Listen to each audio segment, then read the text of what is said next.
এই ৩ বছরে একবারও কথা বলতে ইচ্ছে করেনি।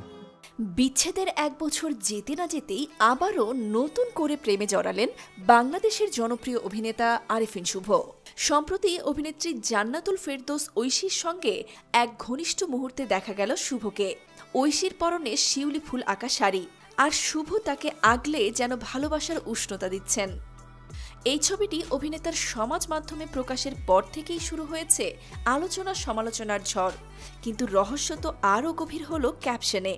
আরেফিন শুভ ছবি পোস্ট করে লিখেছেন, তোরে এত ভালোবাসি আর বলবো কতবার। ঐশী লিখেছেন, যদি হারাস একটিবার মরে যাব শতবার। দুটি ছবি, দুটি বাক্য, কিন্তু সুর একই। আর ঠিক সেখানেই আবারও উকি দিচ্ছে পুরনো প্রশ্ন, শুভ ঐশীর সেই গুঞ্জন কি তবে ফিরছে, নাকি অন্য কিছু? যদিও অনেকেই মনে করছেন এটা বাস্তব প্রেম, তবে ছবির সূত্র বলছে এটা হতে পারে আসন্ন ছবির প্রচারের অংশ। ফ্যানদের কাছে এখন প্রশ্ন, এই প্রেম কি রিয়েল নাকি রিল? ঐশীকে আগলে কি আভাস দিলেন আরেফিন শুভ? বাংলাদেশের জনপ্রিয় অভিনেতা আরেফিন শুভ ১ বছর আগে যখন দেশ উত্তাল ছিল, তখনই তিনি সমাজ মাধ্যমে ঘোষণা করেছিলেন স্ত্রী অর্পিতার সঙ্গে বিচ্ছেদের কথা।